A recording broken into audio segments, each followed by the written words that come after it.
तो सीधे रुक कर लेते हैं, इंडिया गठबंधन की तरफ से प्रेस कॉन्फ्रेंस की जा रही है। नमस्कार साथियों, आज के इस प्रेस कॉन्फ्रेंस के लिए आप लोग सब आए हुए हैं।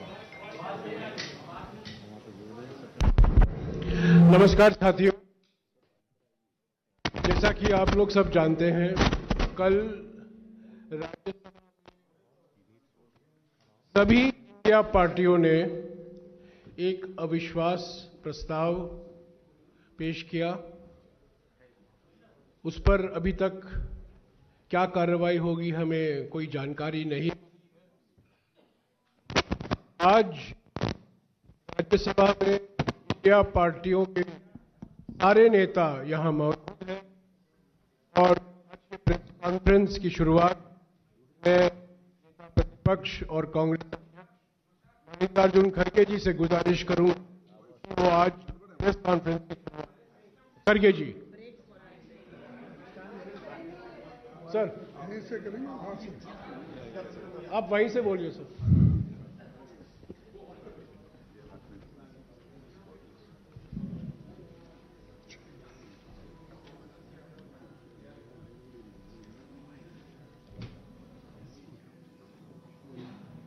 मंच पर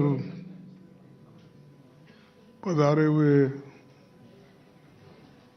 सारे अपने अपोजिशन पार्टी के नेतागण और यहाँ पर उपस्थित मीडिया के दोस्तों, आप सबको मेरा नमस्कार। आज आपके बीच बहुत पीड़ा और दुख के साथ कुछ तथ्यों को रखने के लिए आपके सामने हम आए हैं। भारत के उपराष्ट्रपति पद का देश का दूसरा सबसे बड़ा संवैधानिक पद है। महान विद्वान doctor Radhakrishnan, doctor Shankar Dayal Sharma ji, justice Hidayatullah,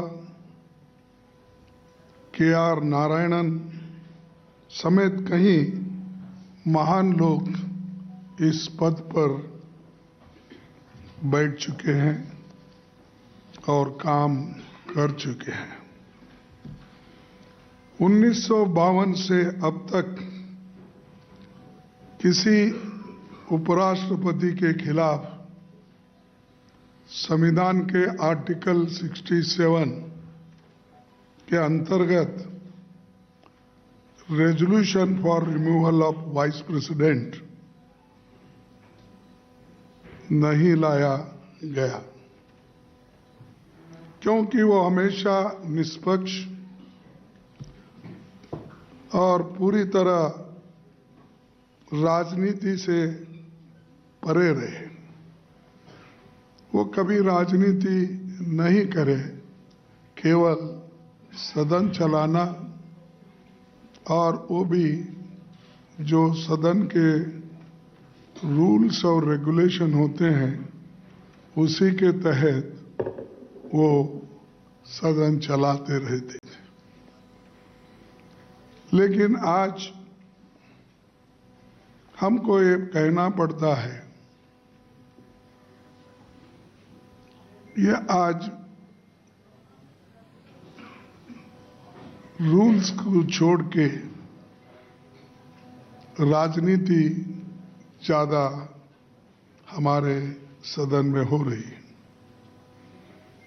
बाबा साहब डॉक्टर अम्बेडकर ने ड्राफ्ट कॉन्स्टिट्यूशन में ये ऑफिसर्स ऑफ पार्लियामेंट खंड में पेज नंबर 31 पर साफ लिखा था कि the vice president of India shall be ex officio chairman of the council of states. Bharat के पहले उपराष्ट्रपति और राज्यसभा के सभापति डॉक्टर सर्वपल्ली राधाकृष्णन ने 16 मई 1952 को सांसदों से कहा था, मैं किसी भी पार्टी से नहीं हूं और इसका मतलब है कि मैं सदन में हर पार्टी से जुड़ा हुआ हूं। यानी ये इम्पार्शियलिटी बताती है। वो उन्होंने कहा कि मैं किसी पार्टी का नहीं हूं और सदन में मैं हर पार्टी का आदमी हूं, ये उन्होंने कहा।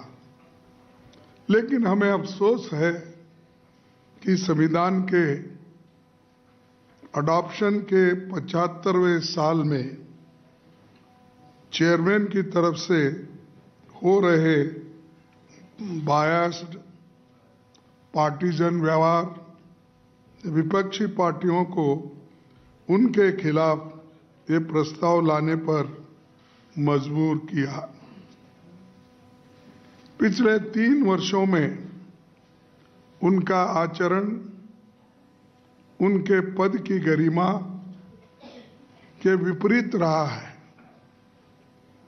कभी वे सरकार के तारीफ में कसीदे पढ़ने लगते हैं, कभी खुद को आरएसएस का एकलव्य बताने लगते हैं। इस तरह की बयानबाजी उनके पद को शोभा नहीं देती।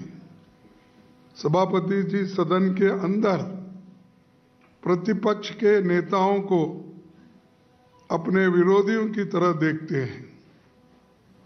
सीनियर जूनियर कोई भी हो, दोनों सदनों के विपक्षी नेताओं पर आपत्तिजनक टिप्पणियां कर उन्हें अपमानित भी करते हैं।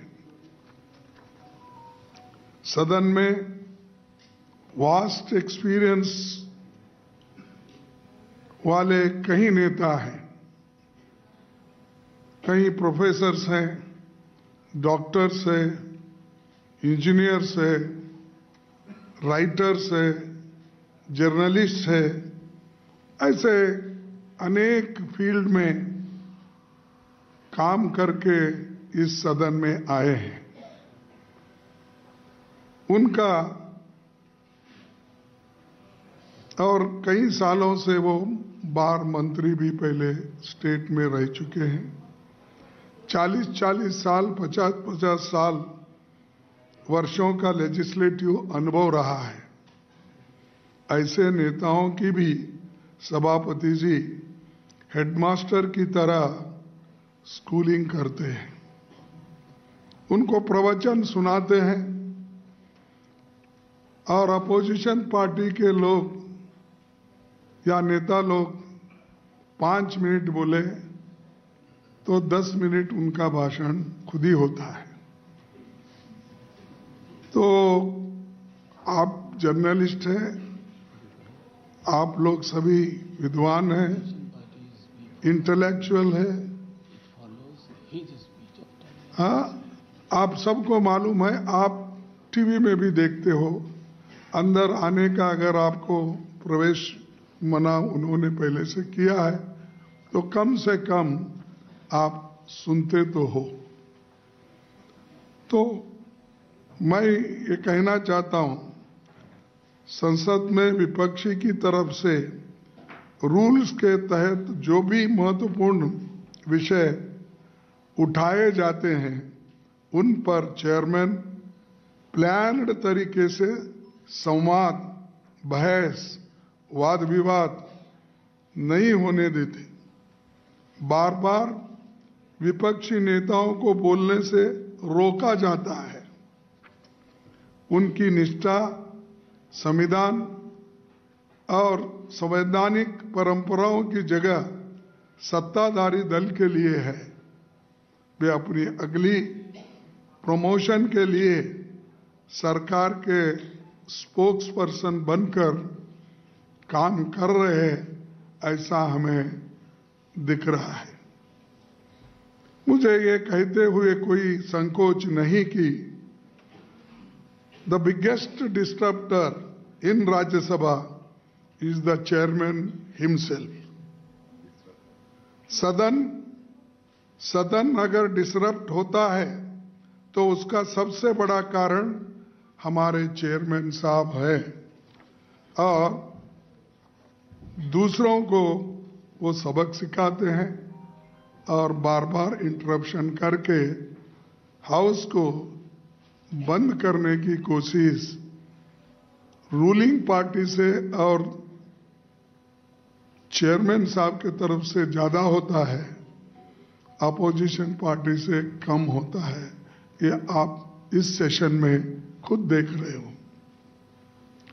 नॉर्मली विपक्ष चेयर से प्रोटेक्शन मांगता है, वही विपक्ष का संरक्षक होता है, पर अगर खुद सभापति सत्ता पक्ष और प्रधानमंत्री का खुला गुणगान कर रहे हो तो विपक्ष की कौन सुने।